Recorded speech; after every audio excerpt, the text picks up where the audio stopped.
Dinosaur காலத்து ரகசியம். நம்ம வீட்டு எறும்புகளுக்கு பின்னால இருக்கும் வியப்பூட்டும் உண்மையை பற்றி பார்க்கலாமா வாங்க. நம் காலடியில நகரும் மிக சிறிய உயிரினமான எறும்பு பூமி பந்தின் மிக உன்னதமான சுற்றுச்சூழல் காவலனாகும். மனிதர்களுக்கு முன்பே திட்டமிட்ட அதாவது நகர அமைப்பையும் கடுமையான இராணுவ கட்டுப்பாட்டையும் வியத்தகு சமூக கட்டமைப்பையும் தங்களின் நிலத்தடி பேரரசில் எறும்புகள் உருவாக்கி வாழ்கிறது. மலேசியாவின் பார்த்தீங்கன்னா பினாங்கில் உள்ள சுற்றுச்சூழல் கண்காட்சிகள் மற்றது பூச்சியியல் மையங்களில் எறும்புகளின் இந்த ஒரு 3 முக்கிய அம்சங்களை பற்றி விளக்கப்படும் அறிவியல் பூர்வமான உண்மைகள் என்னென்னு சொல்லி பார்க்கலாம் வாங்க. எறும்புகளின் பரிமாண வளர்ச்சி. எறும்புகள் பூமியில் மனிதர்களை விடவும் மிக நீண்ட காலமாக வாழ்ந்து வரக்கூடிய பழமையான உயிரினங்களாகும். எறும்புகள் சுமார் 140 மில்லியன் ஆண்டுகளுக்கு முன்பே மத்திய கிரிடேசியஸ் காலத்தில் பூமியில் டைனோசர்கள் பூமியில் வாழ்ந்த காலத்திலேயே எறும்புகளும் வாழ்ந்துள்ளன. அறிவியல் பூர்வமாக எறும்புகள் தேனீக்கள் மற்றது குளவிகளின் குடும்பத்தை சேர்ந்தவை.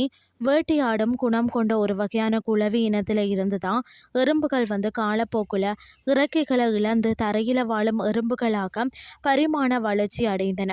இன்றும் உலகெங்கும் சுமார் 12,000க்கும் மேற்பட்ட எறும்பு இனங்கள் உள்ளது. சமூக கட்டமைப்பு அதாவது எறும்புகள் ஒரு சிறந்த கூட்டு குடும்ப அல்லது இராணுவ கட்டுப்பாட்டுடன் வாழும் சமூக பூச்சிகளாகும்.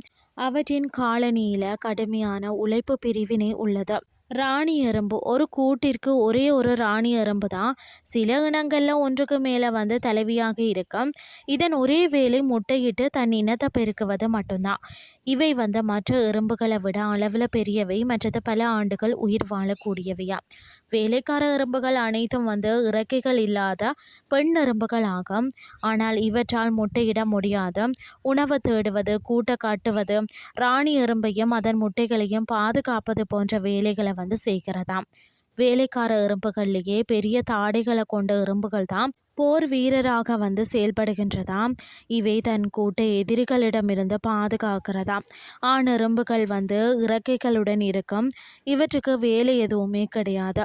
இனப்பெருக்க காலத்தில் புதிய ராணி எறும்புடன் இணை சேர்வது மட்டும்தான் இவற்றின் வேலையாம். அதன் பிறகு இவை இறந்து விடுமாம். எறும்புகளுக்கு பேசும் திறன் கிடையாது. அவை பார்த்திங்கன்னா பெரோமோன் எனப்படும் ஒருவித வேதிப்பொருளை தரையில் சுரந்து அதன் வாசனையை தன் உணர்விகளால் தொட்டு உணர்ந்துதான் தகவலை பரிமாறிக்கொள்கிறதாம். ஒரு எறும்பு உணவை கண்டறிந்தால் அந்த பாதையிலேயே இந்த வேதிப்பொருளை தெளித்து கொண்டே வருமா. மற்ற எறும்புகள் அந்த வாசனையை பின்பற்றி வரிசையாக செல்லுமா. பூமிக்கு அவை செய்யும் நன்மைகள். இயற்கையின் மிக சிறந்த துப்புரவாளர்கள் மற்றது விவசாயிகளாக எறும்புகள் செயல்படுகிறதாம். மண்ணை வளப்படுத்துதல். மண்புழுக்களை போலவே எறும்புகளும் மண்ணை தோண்டி நிலத்தடியில் துளைகளை ஏற்படுத்துகின்றன. இதனால் மண்ணுக்குள்ள காற்று ஆக்சிஜன் மற்றது நீர் எளிதாக சென்று சேர்க்கிறது. இது தாவரங்களின் வேர்கள் ஆரோக்கியமாக வளர உதவுகிறது. இறந்த பூச்சிகள் அழுகிய இலைகள் விலங்குகளின் கழிவுகள் போன்றவற்றை எறும்புகள் தங்களின் கூட்டுக்கு எடுத்து சென்று உண்பதால் தான் அவை விரைவாக மக்கி இயற்கை உரமாக மாறுகிறது. காடுகளை சுத்தமாக வைப்பதில் இவற்றுக்கு முக்கிய பங்கு உண்டுன்னு தான் சொல்லணும். பல தாவரங்களின் விதைகளை எறும்புகள் தங்களின் நிலத்தடி கூட்டுக்குள்ளே எடுத்து செல்கிறது. அதில் சில விதைகள் மண்ணுக்குள்ளே தங்கி விடுவதால் தான் அவை புதிய செடிகளாக முளைக்கிறது. மனிதர்கள் எப்படி நகரங்களை உருவாக்கி வாழ்கிறார்களோ அதே போல் நிலத்தடியில் அதிநவீன தொழில்நுட்ப நகரங்களை அமைத்து வாழும் ஒரு உன்னத ஒரு உயிரினம் தான் எறும்பு. இன்றைய கிறிஸ்டி உங்களுக்கும் பிரயோசனமாக அமைஞ்சிருக்கும்னு சொல்லி நானும் நம்புகிறேன். இதே மாதிரி மற்றொரு கிறிஸ்டின் வேலைக்கு உங்களை சந்திக்கிறேன். நன்றி.